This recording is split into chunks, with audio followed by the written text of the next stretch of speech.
Hello, everybody, and welcome back to the first in a long time of the Roach Wiggle, the first for 2024 on January 11th. And boy, there's a lot going on right now, is the bottom line. As always, good to see. We have LC, we have Farouche, we have A.aka Farouche, and then we have a person. She roach on my crossing till I wiggle. I rather do suppose.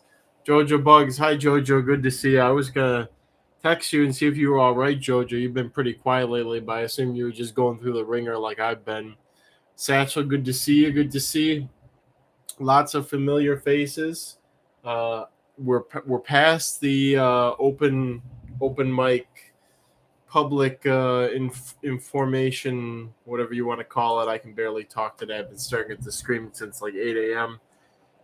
For the website, the all the data tables, barring a couple. I just got to add a couple of millipedes here, and there's going to just be odds and ends tacked on as time goes on too. It's just how it's going to be. But I did today. I did 160. 160? Yeah, about 160 entries, and I'm feeling it. I feel it. So, Regina, hello, Regina. I don't know if I recognize you, Regina. If you're new, then welcome. Terrible cold, says Jojo. Yeah, that'll get you this time of year.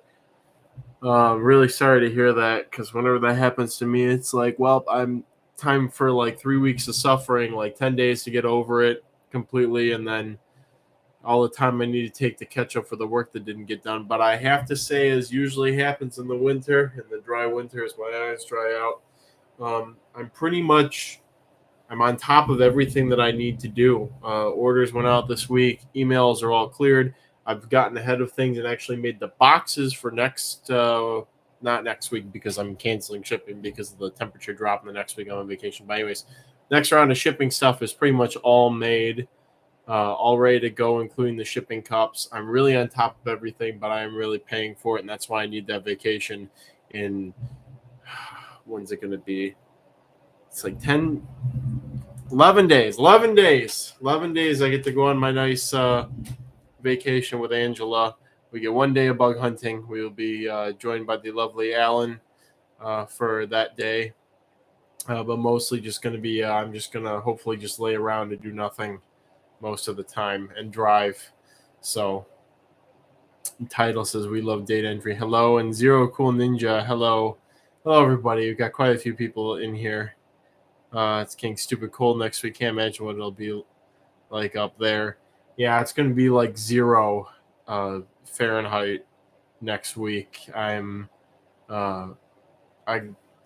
kind of panicked. I keep getting all these leeways for like making substrate and stuff like that from the compost, and I just kept getting lucky, or we just kept not freezing over, and so I was able to extend the amount of time I could dawdle around and do other things before I could make new substrate. I got a good amount of it done, but I used up all my general compost.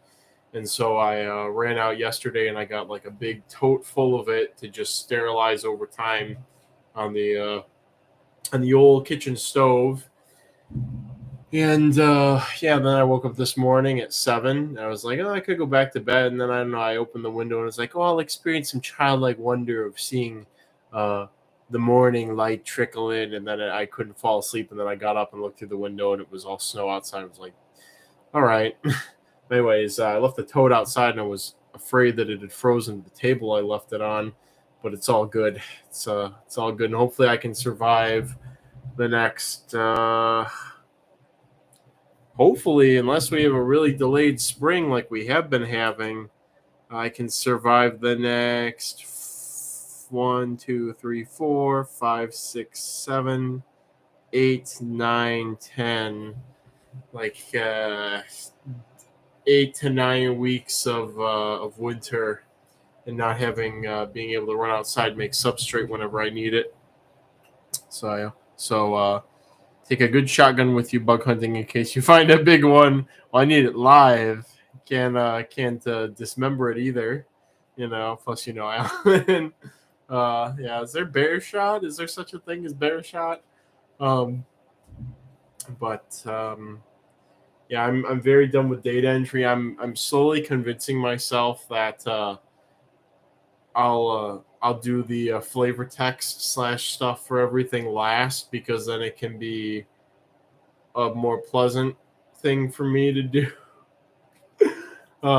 Get the site all up and running, and it'll just be all these numbers for like size, care, blah blah blah, pictures, blah blah, and then like, oh, is there anything else? I mean, honestly, a lot of bug sites are like that nowadays. They just sort of like list these bare minimum stuff, like the name, and then they just say a good starter species is this color, blah blah blah, is very rare, and then that's just it.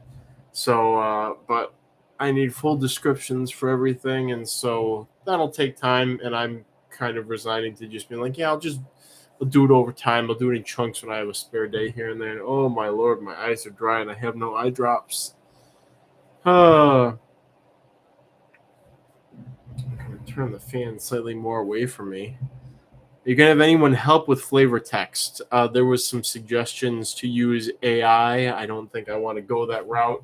A lot of the information I could perfect the flow of sentences with AI, but I feel that takes away some of the meanness to the website, and that's something I have. I am going to try and make the flavor text a little bit more neutral, unless I was reading the Satala, which, by the way, I've been spelling Satala wrong for years. Apparently, everybody has. It's Pyttala, not two L's, it's two T's. But I was reading the Satala flavor text, and I put unsuspecting prey, and it's very colorful language, but I'm not sure if I wanna keep doing that. It is a bit embellishing, and I think I'd like to try and take a step away from doing that.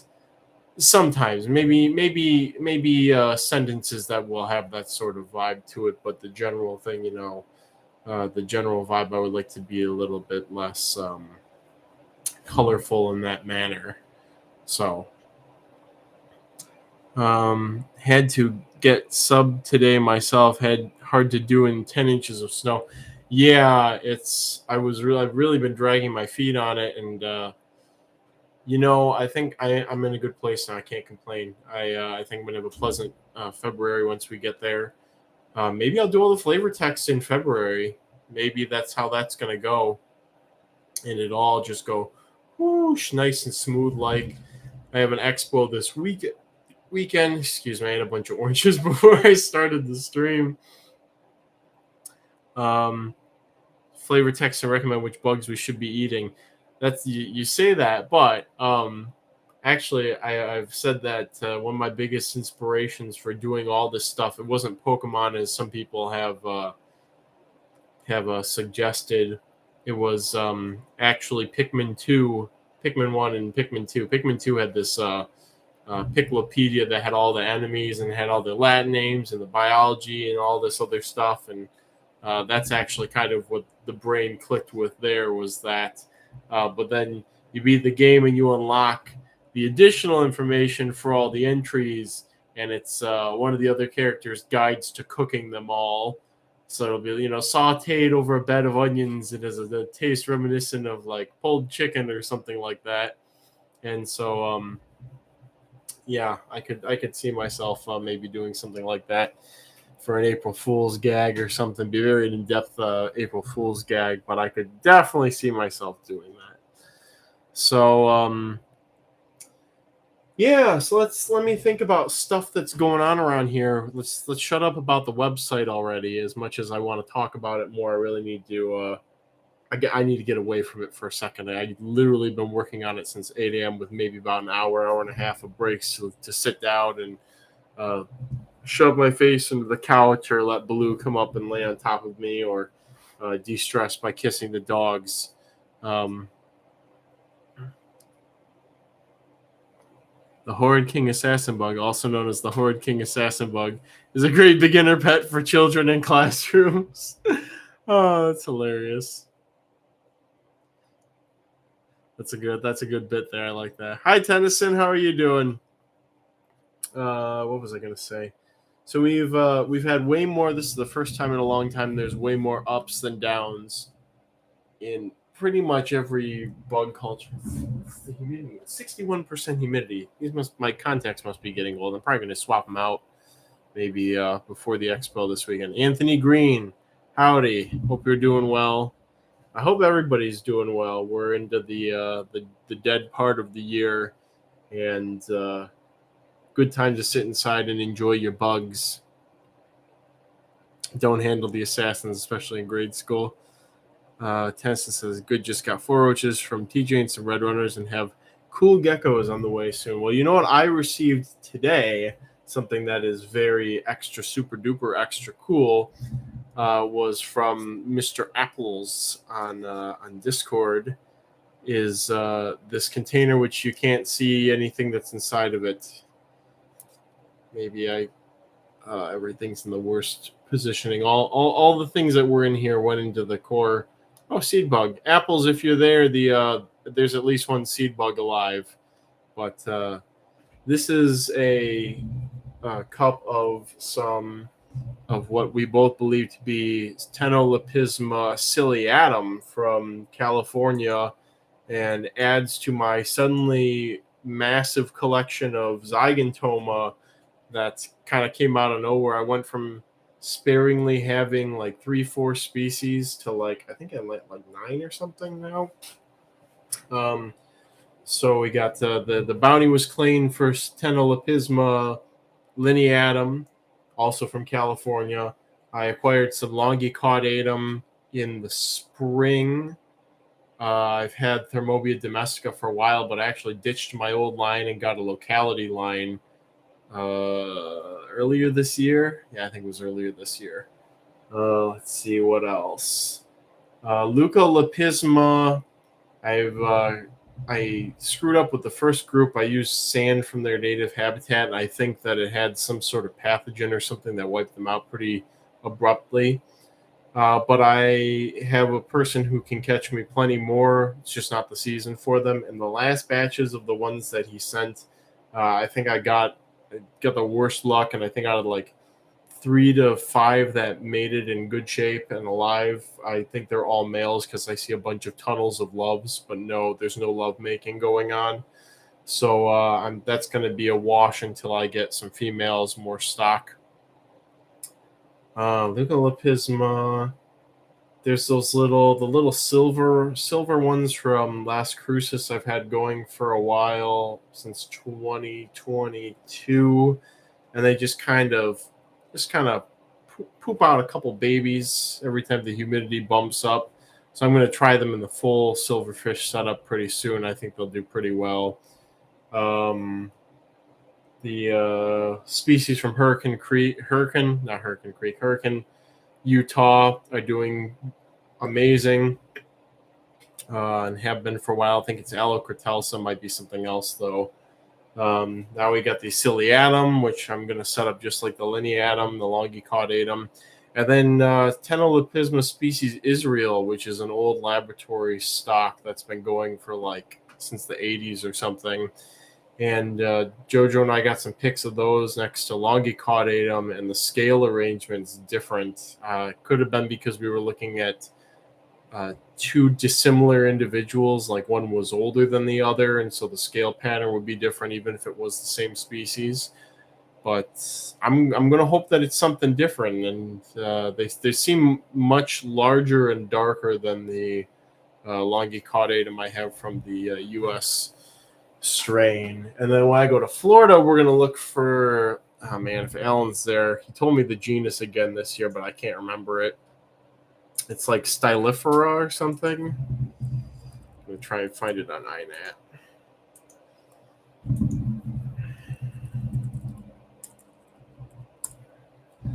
I had them once, and I really liked them, so I put them in what I thought was going to be a good setup. And then they lived for a while, but then they just died and didn't do much else. And I thought it was perfect, but obviously it was not.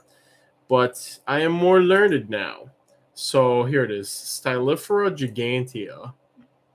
So more learned, going to hopefully have a better time propagating these. And we'll see how that goes. The only thing is they're very difficult to find. Very difficult to find. To be in the right place at the right time. But we might give it a go on this upcoming trip in March.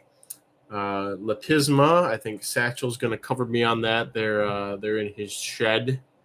So let's see. Seem to die if you look at them wrong.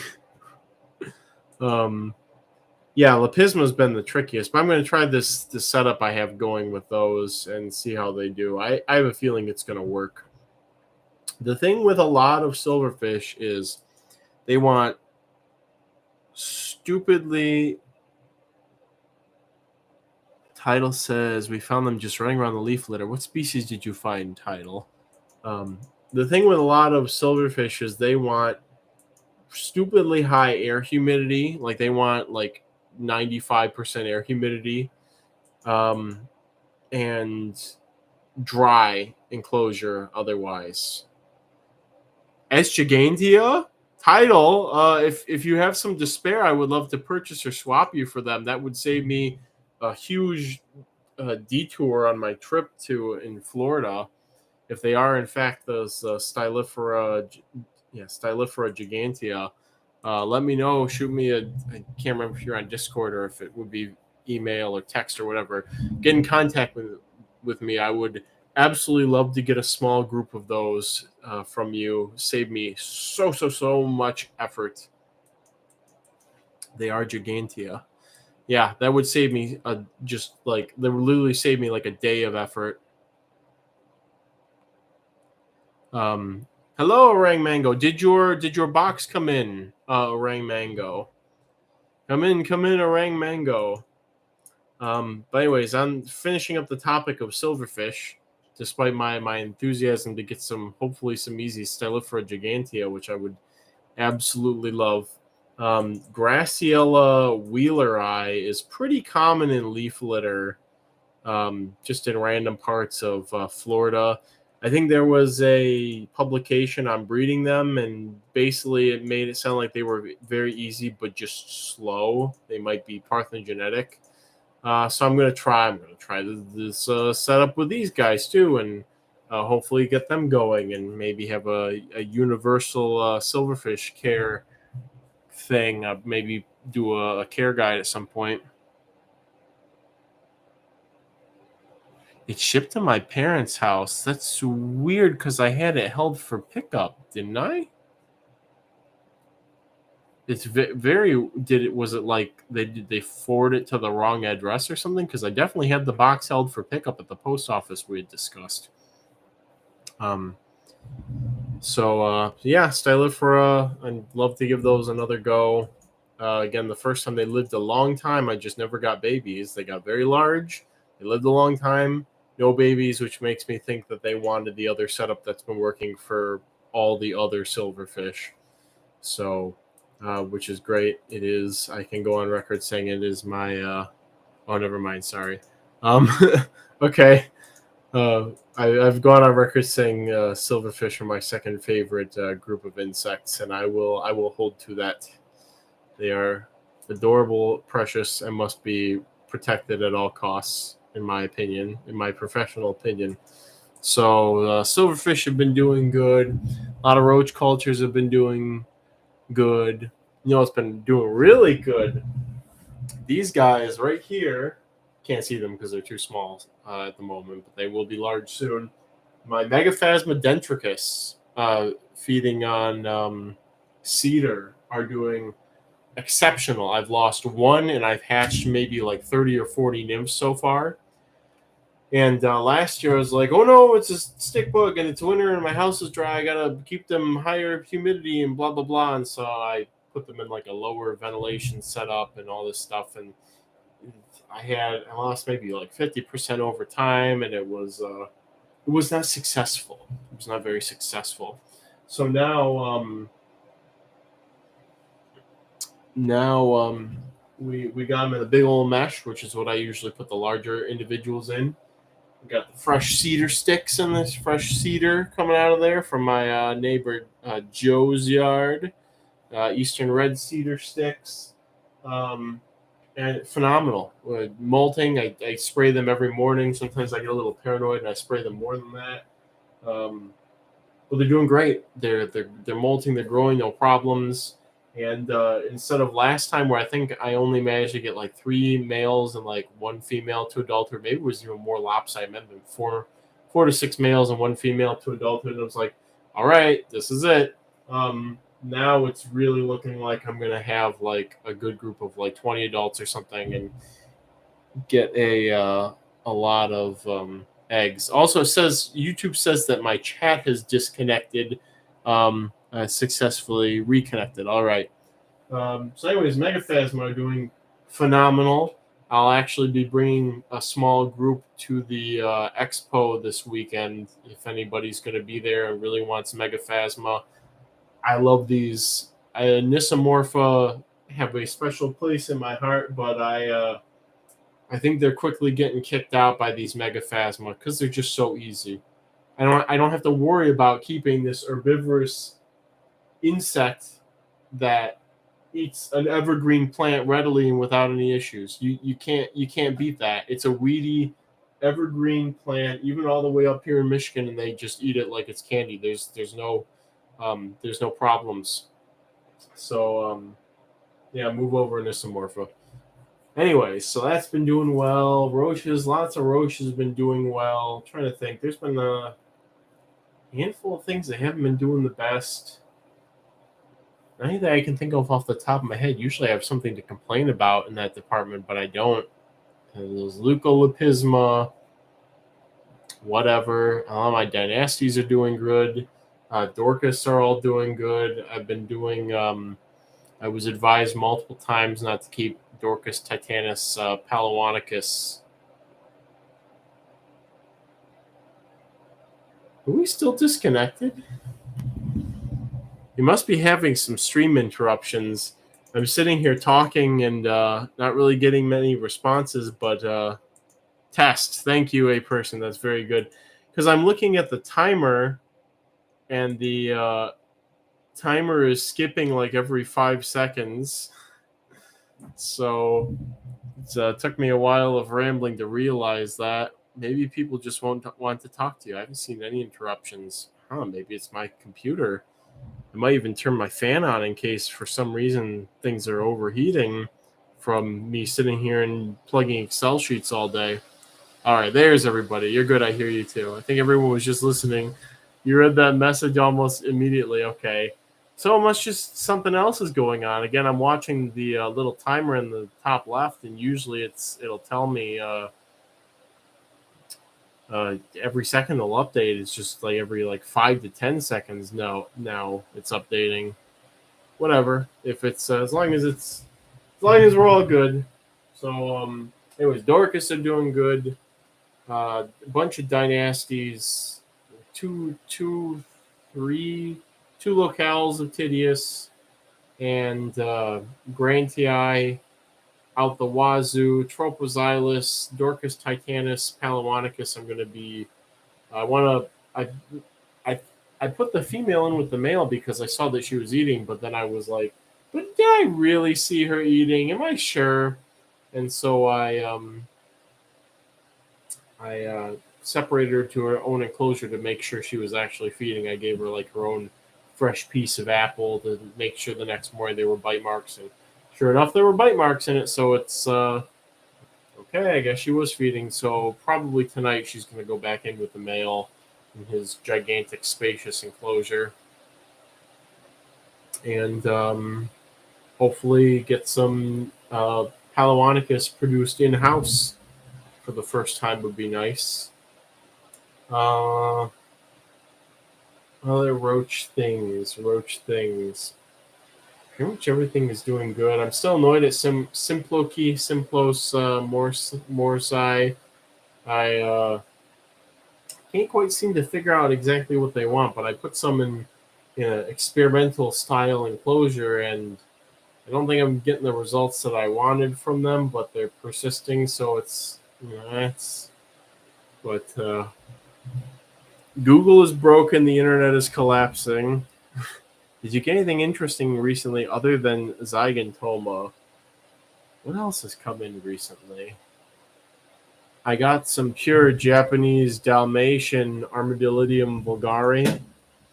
Um, some good, seems like original import E type stock. So I'm happy about that. No big blocky Dalmatian spots, and no orange or brown spotting, which means they aren't compromised with their Bulgari lines. Anything else come in lately? Really trying to think, because days and weeks just sort of fly by like there's no tomorrow lately, especially with all the Excel sheets. Anybody who works a desk job, I respect you, and I also hope that you still have your vision when you're like in your 50s or 60s or your 40s, maybe even. I don't know how anybody could stare at a screen all day, especially when it's so dark outside. It is just, it's really messing with me. That is for sure. Okay, package update. They tried to deliver it to my parents' house, but no one signed, so now I'm going to pick it up. All right, Mango, I wish you the best of luck. They've got full installation and a heat pack, but I really hope that this screw up isn't as bad as it could be. At least the temps are still good, still all right. Anything interesting other than that? Trying to look around the room to see if there's anything I set up kind of recently. Not really. I mean, I got a couple more Eucharidea species, but that's kind of older news. CF forceps was one of them. What's the other one that I got? CF forceps and not Linglong. Those are doing good. Westwood Eye. Any luck with Idolamantis? No. No luck with Idolamantis. I definitely dropped the ball on those. I stopped taking care of them basically in whenever life picked up again. I think that would have been like June or something. And I had a bunch of mismolts because I wasn't spraying, even though it was still kind of humid. So it's going to be time to. I'm gonna wait on that. I'm gonna wait on Idolamantis. I mean, I'll probably still stock them if I can get them, but I think I'm going to wait until I moved into the new facility to actually give them a go, and probably put them somewhere along with some other stuff that is going to be daily care. Another species that's kind of in the same vein but different is the Zealous longipes, where they require daily care basically. And the only reason they're doing so well is because every morning when I walk into the office, I spray them and I check to make sure they have enough food. And that's something I can't afford to do every day sometimes. So, but stuff that I can fit in the office, I have to look at every day, so I have to take care of it. Then Monkey says, I get paid to press buttons. The one tricky part is pressing them in the right order. How are your Roth's burrowing roaches doing? Wonderful. Pretty much all the roaches downstairs are doing wonderful.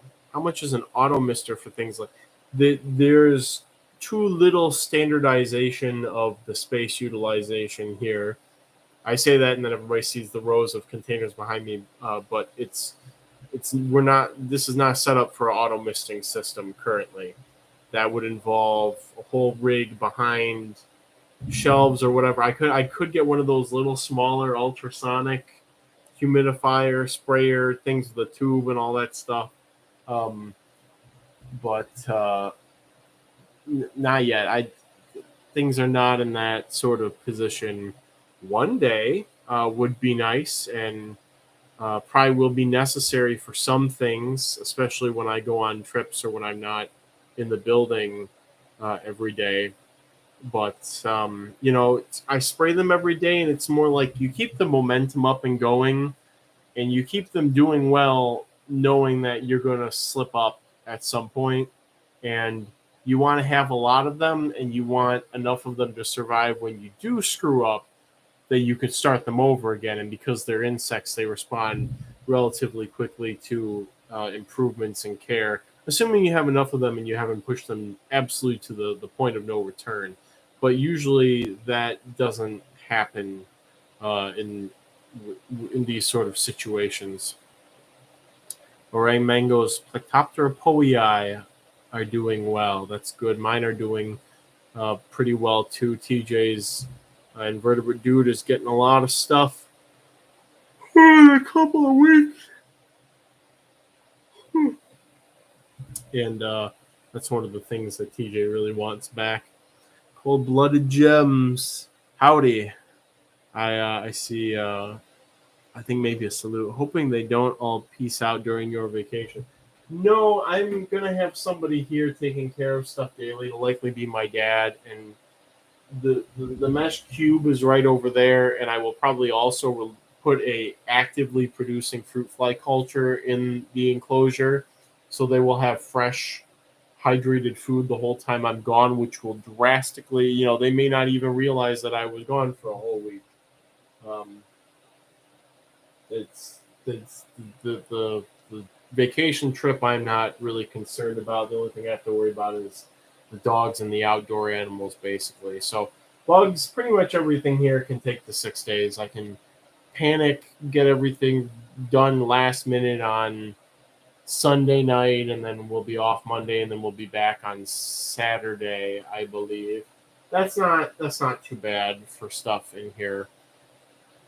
I'm not really that worried about that. But again, bigger picture is you keep things going in a good way, so that when I peace out for 2 weeks or whatever for the Florida trip, then you kind of get to ride the tail end of that momentum, and you don't just completely lose everything because it wasn't doing well when you left, so it's going to be dead when you get back. Can we visit your new bug house warehouse when it's done? Yes. I'm going to have to figure out how that's going to work, but with timing and arrangements, I don't necessarily have time to give tours, although maybe if they were paid, maybe for a small entry fee or something. Charge admission. Thank you, Satchel. Geez, then at that point, maybe it'll be so many people want to just see the Roach collection, they won't even want to, people won't, the focus will shift from selling bugs to just showing bugs. Should be kind of nifty, but I mean, I kind of hoped I could open a Roach museum zoo thing in the future for that anyways, but there's no new news on that. I did look at some building sizes and getting in the size range of what I want to do. It's looking like the foundation could cost anywhere from $15,000 to $25,000, which is fine. But yeah, it's a lot. It's a lot. Show bugs now. I don't have the gumption to show bugs today. I might even wrap the stream up kind of early because I want to go rest my eyes because I got to do my laundry before I pass out from exhaustion here. I just cannot believe that I woke up at 7 today. And normally I would have went back to sleep because my mental health and physical health and all that jazz is important, but I just felt compelled to get up and knock out that spreadsheet. So, I don't think he's okay, everyone. Yeah, I'm on the cusp of being okay. I'm on the cusp because I would pay, donate, and buy bugs if I go. I appreciate that. Think of it like the Coors Light of the Guinness tours. You pay for the tour and then get free samples. It's hilarious. Have you thought about heating? If you are pouring the concrete slab, radiant heat might make sense.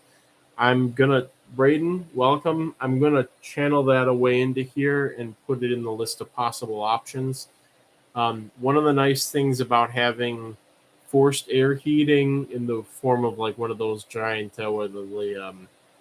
basically like the little quartz heaters you get for rooms or whatever, where it's like fans or filaments in the device and then it blows the air. It's very conducive to my style of keeping bugs. That airflow I do like, because I can take away ventilation, but if you have stagnant air in your bins, even if your bins are very ventilated, you still you won't get the same effect. It's nice to have that air movement. It's more my style. So, but there's a lot of things to consider, and ultimately the pricing. I mean, looking at building sizes and foundations and all this stuff, if it's a difference of like $50,000 between setting it up one way and another way, it's probably going to be what's going to makes me choose the option that's less expensive. But not really thinking about that at the moment. The things on my mind right now are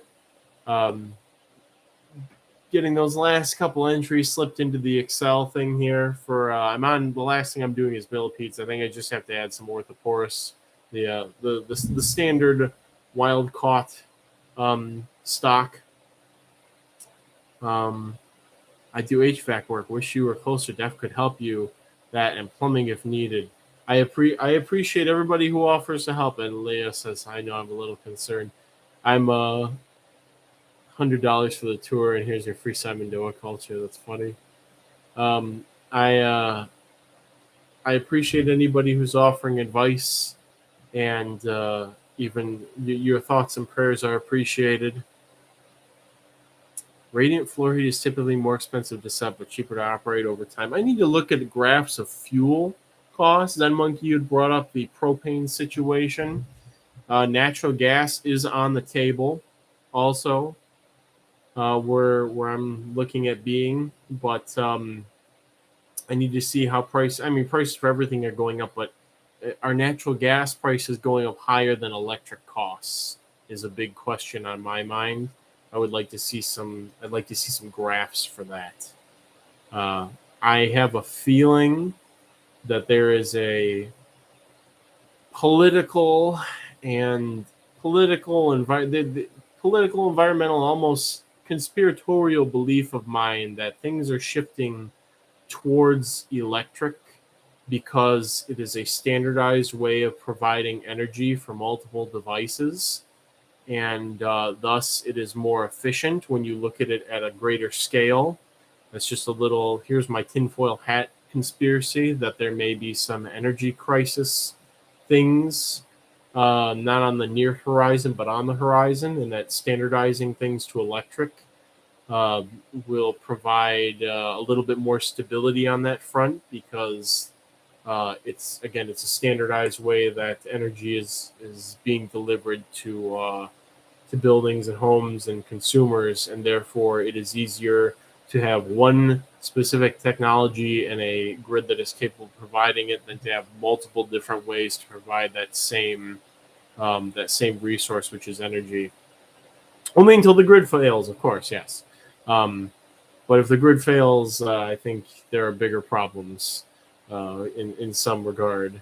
So, but that's why I've also thought, extreme backup measures for Roach crossing. We'll have a generator for sure. That is going to be 100% necessary. But maybe even a wood-fired stove or something that can just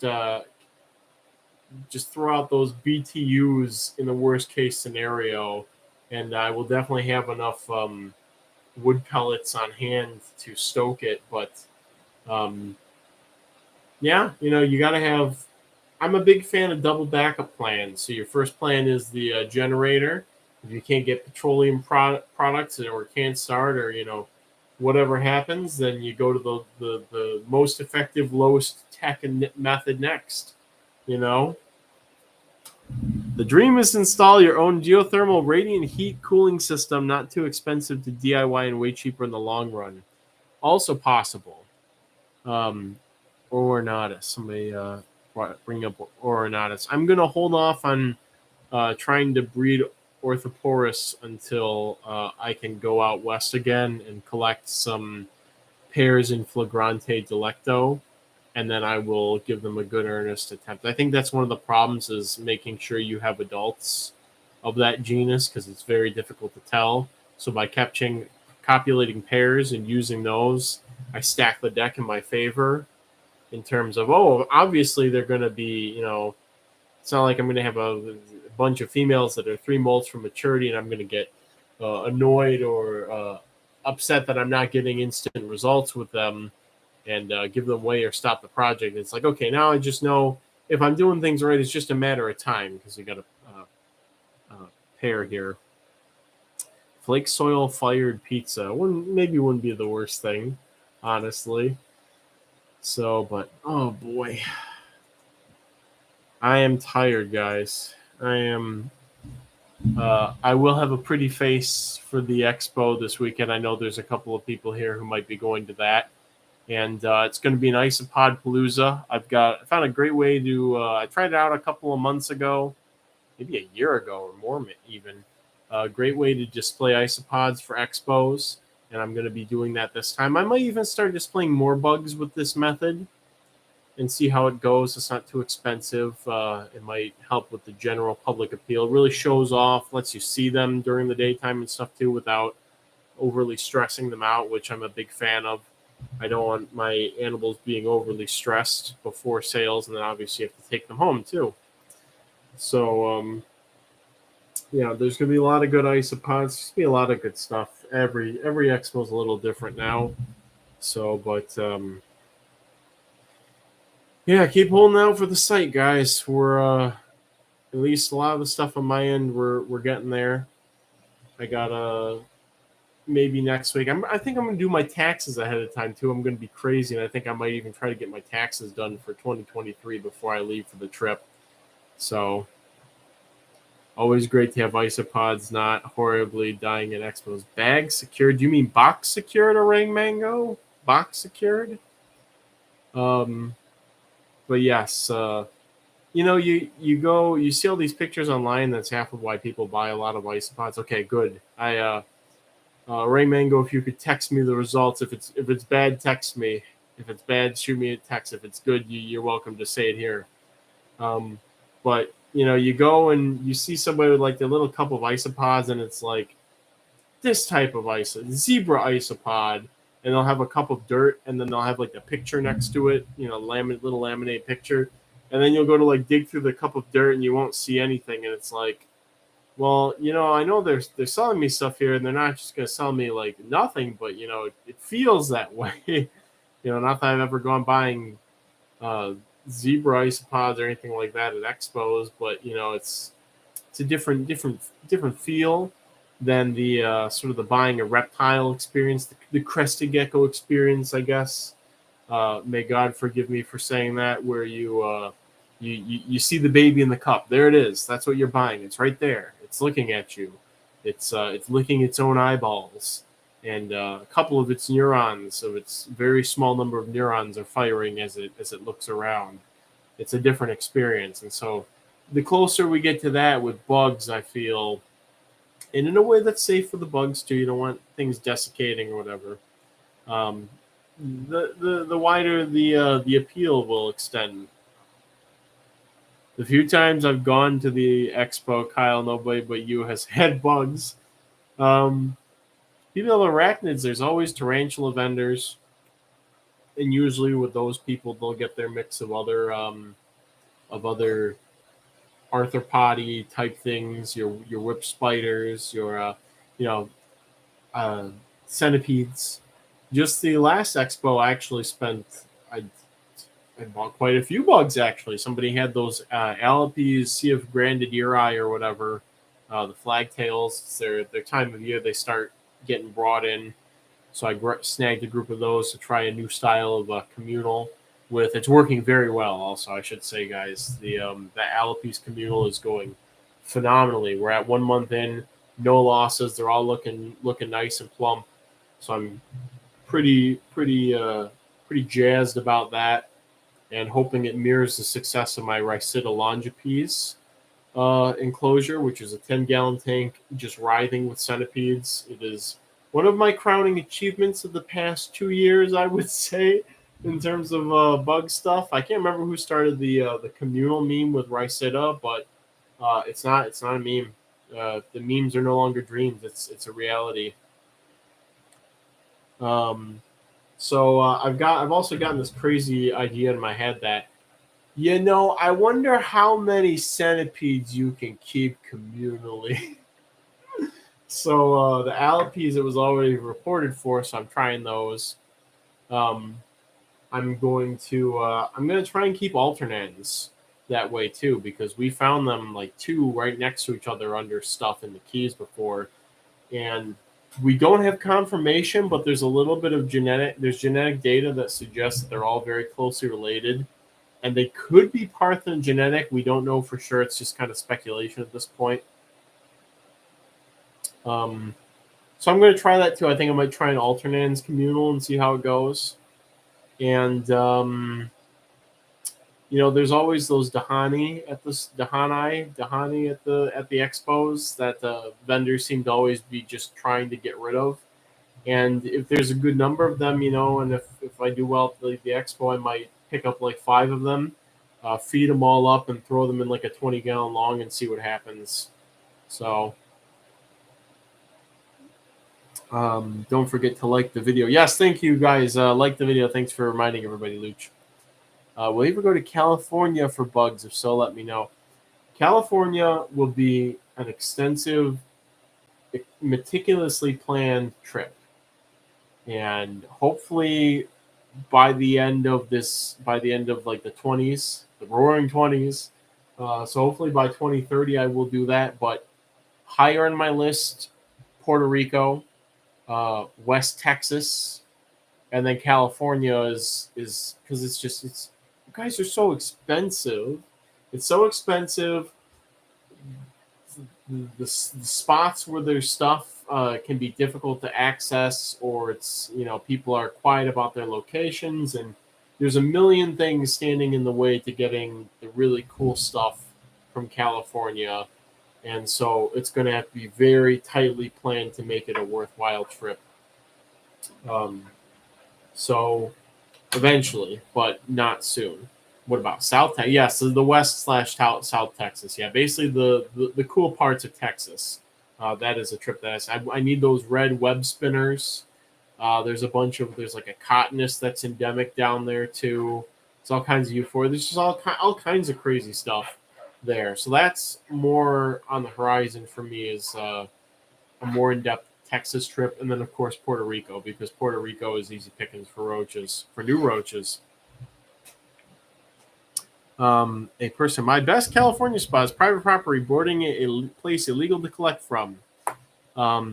Yes, that's part of a person. Yes, the lithobiomorpha, which are doing well, by the way. The ones that I had received. Hooded tick spiders. Oh, I can't wait. Brown panchlora. There's more INAT records for those panchlora in southern Texas, from I think it's Brownstown or Brownsville or something down there. I would bet at least $50 that they're actually native to that area. And if you look at the map, Blabarus, like one of those the cranifer-ish, the Central American entities, actually ranges dangerously close to southern Texas. So if you went to the right place at the right time, you might have a decent chance of finding Blabarus in South Texas, honestly. Hey, Kyle, I'm going to Puerto Rico in the summer. Actually, what roaches can I find? There's tons. Aspeducus, Hemiblabra, Brunneri. There's a bunch of Uricotis. There's a bunch of little ectobiids and pseudophilodromiids. There's just a bunch of stuff. Dalquestia formosa. Hello, Sam. I think you're new. If you're not, sorry. If you are, oh yes, those the really cool harvestmen. That'd be another neat thing to get. If you get Ricinulae, I will sacrifice my entire bank account to you. It's not about getting them though; it's about breeding them. We have to figure out what they do. What do you do with them? Are you interested in some super tiny lithobiomorpha? Yes, Satchel. I think I would be interested in some of those. Wait, how will you bring back bugs from Puerto Rico? I know people who have shipped them back, And I'm actually in contact with somebody right now who is working on bringing things back and seeing how stringent the USDA outbound checkpoints are for things. She is doing everything over the table. There's nothing shifty here, but we're trying to see what is being allowed, because I have a friend who went there 20, 30 years ago, and he was telling stories about, like, oh yeah, people were coming back to the States and they had huge grocery bags full of like plants that they dug up and all this other stuff. So I want to see how things are, how things are currently, especially in a post-COVID world. And I'm not sure if he went before or after 9/11 is another thing. It's a bit sketchy on the dates. Body cavity searches aren't that common. Hint, hint. Some Egg says, hello. Hello, Some Eggs. Thank you for joining us. Once a classic Roach Wiggler for the for the first Roach Wiggle in a while. Oh, man. Let's see what else is going on. Yeah, there's all these things whirling around right now, and I'm just sort of sitting here keeping the gears spinning at full speed. And I really hope that by the time May rolls around, I'll have some sort of peace, although that may not happen because now I'm thinking about doing, pending how I recover from the big Florida collecting trip in March, I'm debating doing a collecting trip to the Apalachicola region in May or June, because I really want those Pseudophilus chrysilipes apalachicola again, really badly. And there's a lot of other stuff there. And I know Alan keeps telling me that Torreya is kind of a mosquito-infested hellhole nowadays after that hurricane came through. But I think it's been like 7 or 8 years or something since then, and or maybe five to 7 years. And I think that's enough time for some things to recover or change form. So just sew the bugs into the linings of your clothing.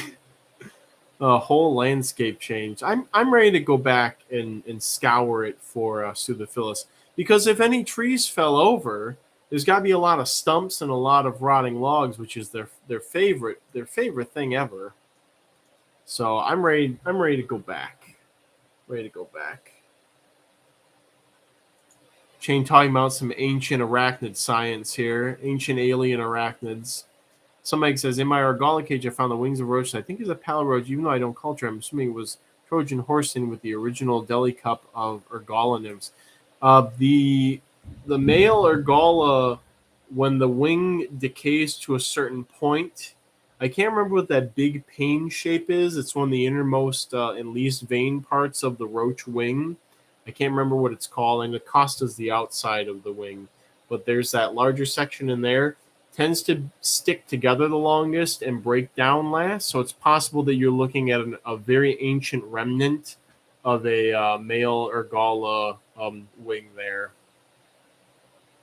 You have to look at the veins. If it's got a very complex veinage with a strong outer vein for the costa and all this stuff, it could be a remnant vein from something, or a wing from something else. But most likely it is a very ancient, torn up, and the last standing survivor piece of a Argala male wing, or one of the hind wings from like a male or female too.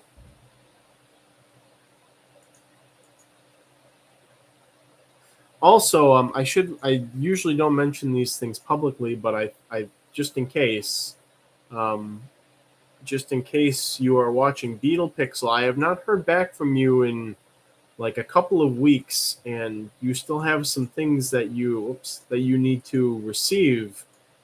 So if you are catching the live stream, please get back to me. I've sent you several emails and some texts, but I just wanted to let you know, in case you're watching this, that I've been trying to contact you.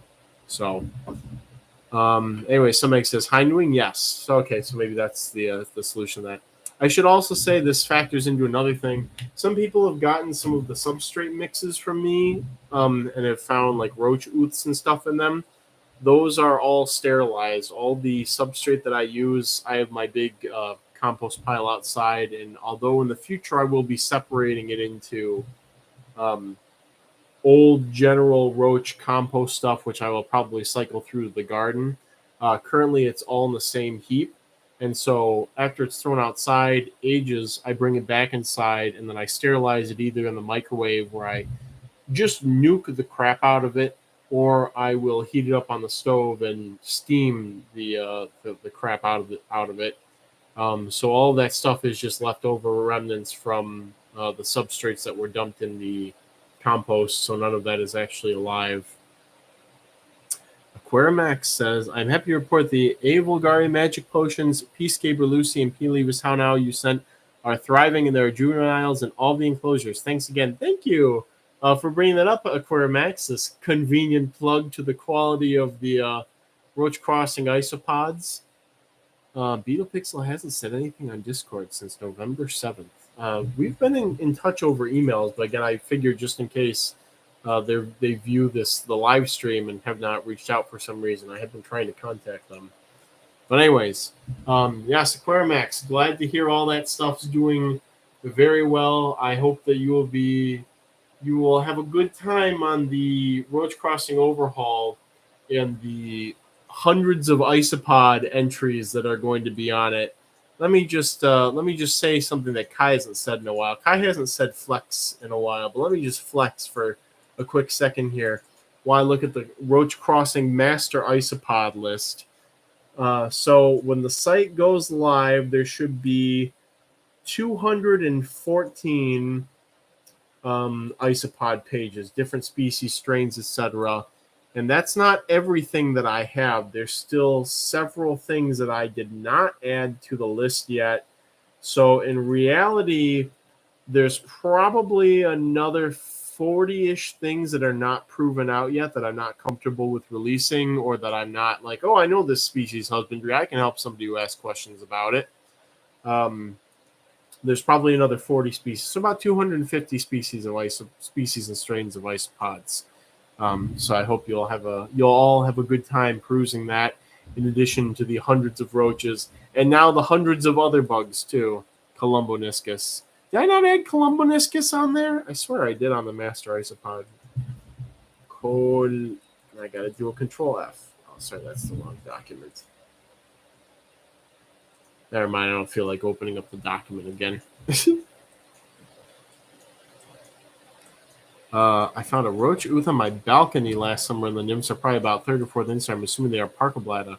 You're welcome to always send me pictures too, some eggs, for identification, or to share it with any of the other lovely people here who are quite capable too. I keep looking at the timer, and I'm just like, I gotta try and get it to an hour. Gotta try and just stay here for an hour for the first roach wiggle in a long time. But I'm fading. All I can think about is eating oranges and the steaks that are thawing on my counter. That's all I really want at this point. I'm past the great value mozzarella. Those days are behind me. For a reference, you have a bit over 55, miscounted a couple isopods currently listed. Yeah, that's I've watched over the last 5 or 6 years as my isopod cultures have grown into a gigantic writhing mass, taking up an entire wall of the basement, and yet I'm like, maybe I'll update the site with this. Just maybe, though. And at this point, it's like, it's gotta happen. Although the Roach, the website, the overhaul will not be going live with pictures of most of the isopods, because Jojo and I didn't even really get to that. We were too busy with everything else. We kind of barely got through the office, honestly, and then just a couple things in the basement. So isopod pictures are going to have to wait for the fancy schmancy macro stuff, but that's all I can do. Taking pictures of all the stuff and inventorying, it's basically a full-time job in itself. Orang Mango, that's so good to hear. I'm so relieved that all There was a lot of stuff in that box. There's a lot of very precious stuff in that box. So I'm good to hear that everything arrived well. Aloniscus. So there's a ridiculous thing that happened with the Aloniscus. I did not sterilize the sand when I started the colony, and that was definitely a big mistake that I have moved beyond. Now everything gets raised, gets nuked before I use it for the most part. But some Vulgari from outside slipped into the Aloniscus culture, and I was content to just squish them as I saw them for a while.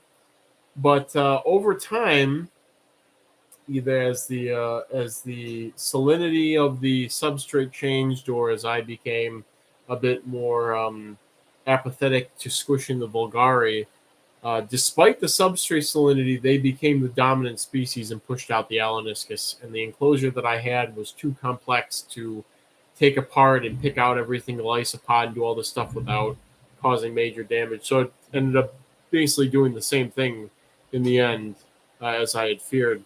So I'm working on getting another set to start another colony. And of course, this time the lesson is we sterilize everything going into it.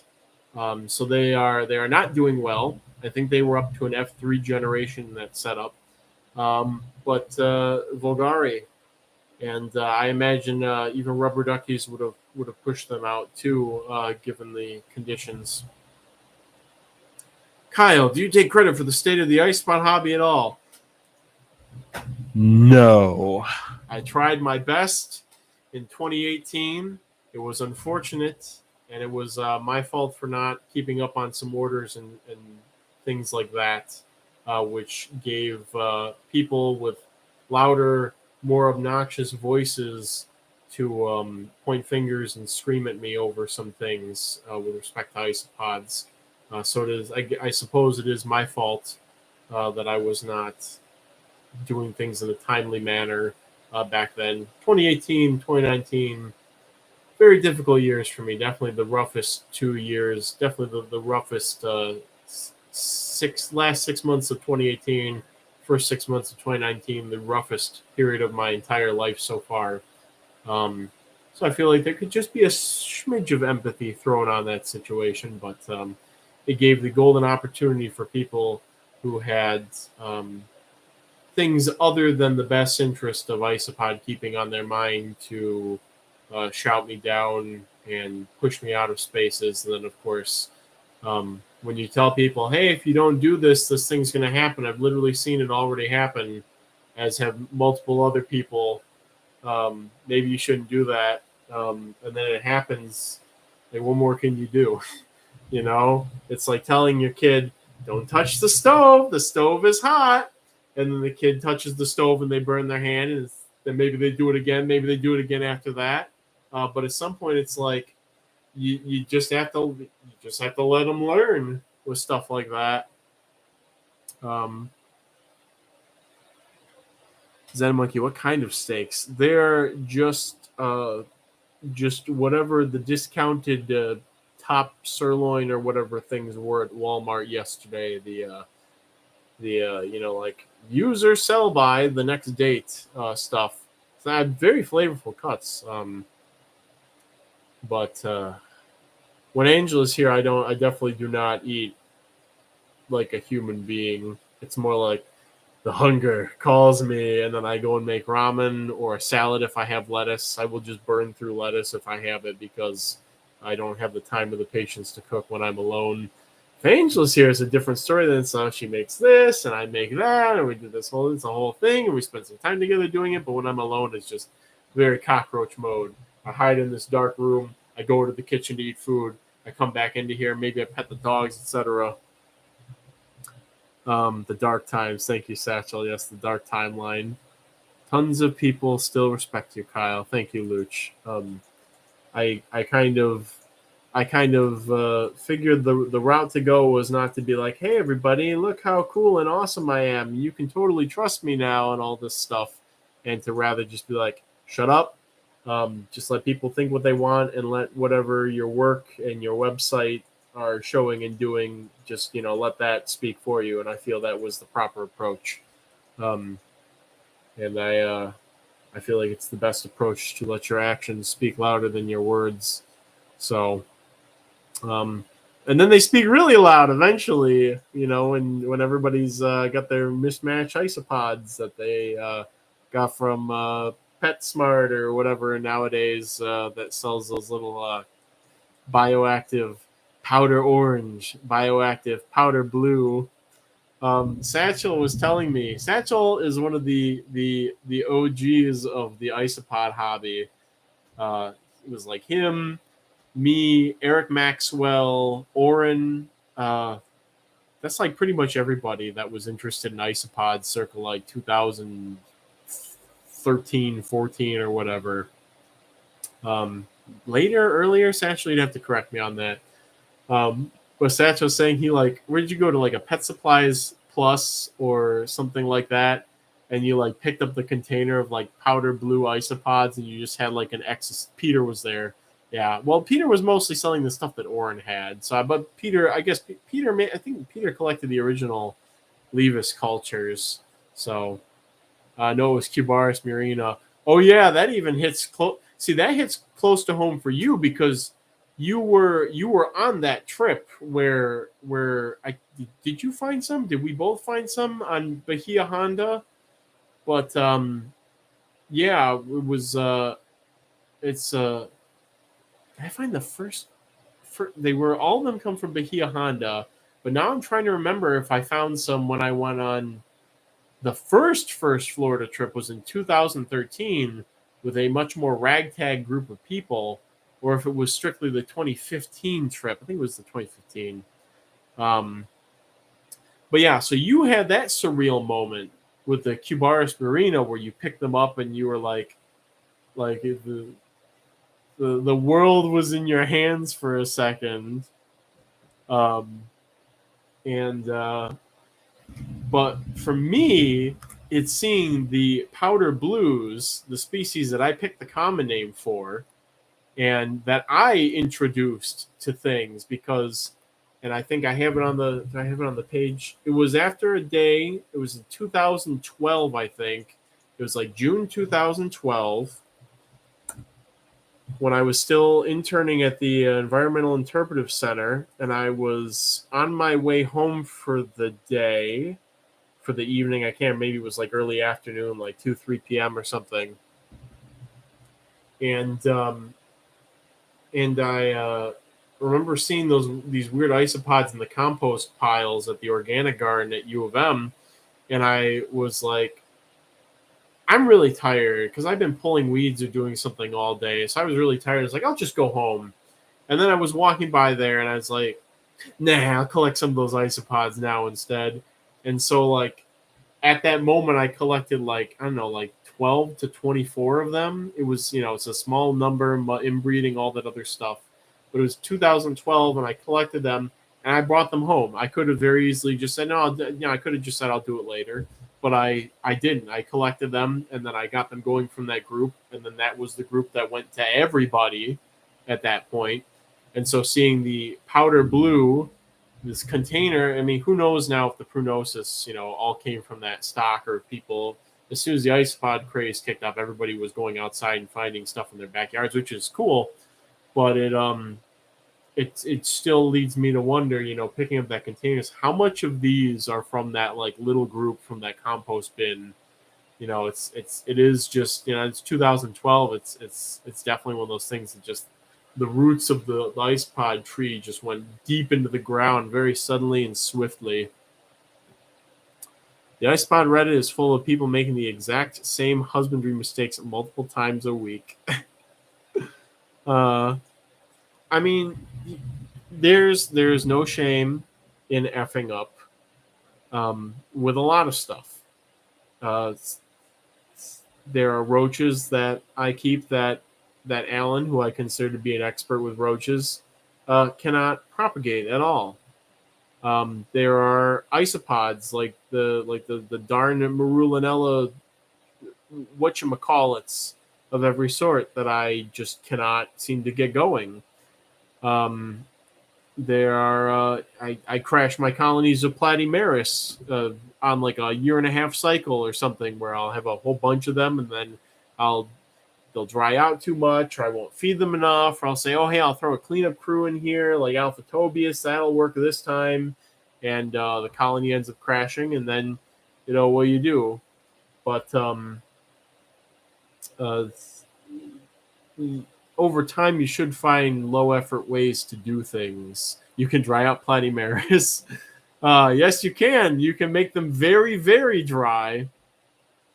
But anyways, there's no shame in saying that something's wrong with your husbandry. But here's the problem: is if people are motivated to keep leading people down the paths to make those same mistakes over and over again, if they try to maybe put a one size fits all approach, or they want to sell their product of something and it comes at the extra cost of more people are screwing up with things that really meaninglessly should not be screwing up with, then it's like you're getting a little tired of this.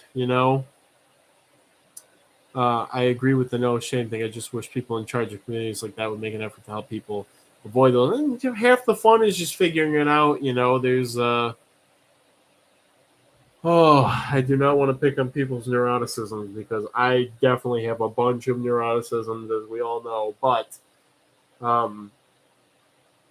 there will be people who will say, like, I bought the special isopod substrate from blah blah blah, and I only feed the this and this and this organic and blah blah blah, and I made sure that I sterilized the leaves, but only this specific way, so that the bacteria were still on it, and then I did this and this and this and this and this, and like everything died. It's like, okay, what do you want me to do? Do you want me to tell you to put it on like coconut fiber with like some shredded leaves you just grab from outside and like a piece of bark and forget about it, which is how I would suggest you fix this problem for whatever you're telling me about? Or you just sort of looking for me to vindicate your failure, like there's an aha, like a gotcha, like yes, you spent $200 setting up your dairy cows, but you didn't do the Macarena or something when you were doing it, and that's why they all died. There's just it puts me in a weird position, and I will also admit it. If somebody didn't buy something from me, I'm happy to help with husbandry and stuff like that. But if you're like, do these look like this to you? I got them from so and so, and I was wondering, if they were the same as yours, and blah blah. It's okay, I'll answer that. But like, then are you going to go and buy more from the person that didn't sell you the good stock after pestering me for answers to questions and all this stuff? Like claiming Paraphrynus cubensis are communal. They were communal in my defense. The Parkablata fulvescens just were way more communal than the Paraphrynus that they were living with. We had reached the tipping point where the number of Parkablata in the enclosure was vastly greater than the Paraphrynus. We'd gone past the sweet spot. I refuse to believe there are things that Alan can't propagate. I once saw him propagate a chair leg by air layering it. Oh, it's funny. I've seen people tell new keepers to dry out their rubber ducks to deal with gnats. The funny thing is that like most fungus gnats are actually quite dry tolerant, and if you dry it out, you're likely not to really do anything on their numbers. You really need to. The substrate needs to be further broken down. You need more isopods to be eating the substrate. You need to you need to just suck it up and deal with the gnats and just admit this is part of having organic matter in your living space, much the same as having potted plants, or you need to introduce some sort of biocontrol, whether it's row beetles, or I think there are some sorts of mites that may go after them too. An important part of the bug hobby is accepting the reality that sometimes bugs die even with the correct care. That is false. That is false. I will get into that. I'll go into that for a second. But Satchel, I must disagree with you, because The basis of empiricism in science is that you have standardized ways of measuring and controlling things. If you do X to Y, Z will always happen. The thing with bug husbandry is that if you do the exact same thing, you should get the exact same results. That's the basis of science. The problem is, even if you think you're doing the exact same thing, you may not be. If you bought lobster roaches from Joe Schmo and threw 100 of them into a plastic tub and you had a gigantic colony going years ago, and then, didn't need them anymore, I sold them. 10 years later, you buy a colony of 100 lobster roaches from Roach Crossing and you throw them in a plastic tub, and all of a sudden they're not doing anything. You think, well, I did the same thing. Why aren't they doing anything? Well, who did you get them from? What state were they in when you got them from that person? Have there been any introductions of new genes to the population? Or the flip side, have the roaches been selected more for something or against something else? So there's questions like that, because as we've seen specifically in lobster roaches, which is one of the easiest roaches to breed, beginner species, 10 out of 10 beginner species. You basically have to try to fail with them. Is if they experience some sort of stress, whether it's like extreme dryness or extreme moisture, extreme that, or extreme whatever, they can go into a state where no matter what you do, it is extremely difficult to rescue the culture at a culture level. There's something that changes in them. I think the paper that I read on it called it like they were trying rescue, the rescue phenotype or something like that. I'd have to look it up again. Alex Baranowski sent it to me, but basically when things get screwed up for one reason or another, sometimes there's almost nothing you can do to get whatever organism you're working with out of the slump that they've gone into. It takes a very great deal of energy and perfect husbandry to get them to recover after they've experienced that stress. So, you buy a dozen isopods off of eBay and they all die after you receive them. And, this is a difficult, painful species. You get them from some random vendor at your local reptile expo, and wow, they're doing so amazing. Who you got them from and what conditions the colony was in when they were split out of it. If they were selling off their last stragglers, because they were losing the colony and they just wanted to get rid of them, and you bought them, even if you gave them perfect conditions, you may not get any babies out of them.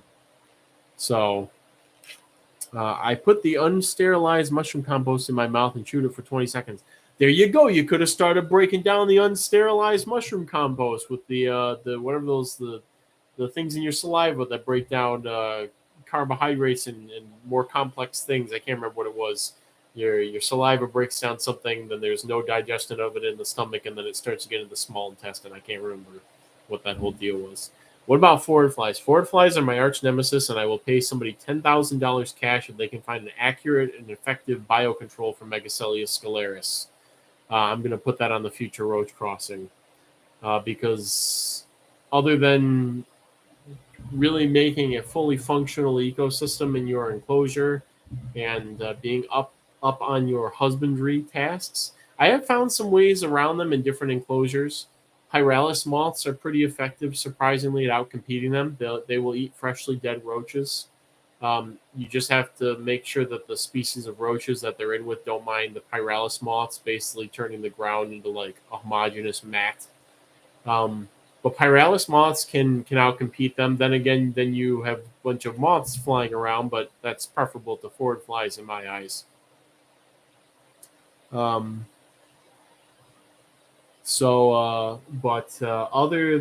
than that, again, yeah, here you go, everybody. If you want $10,000 cash, find me a proven effective control for Megacelius scalaris, because I will be your first customer, obviously.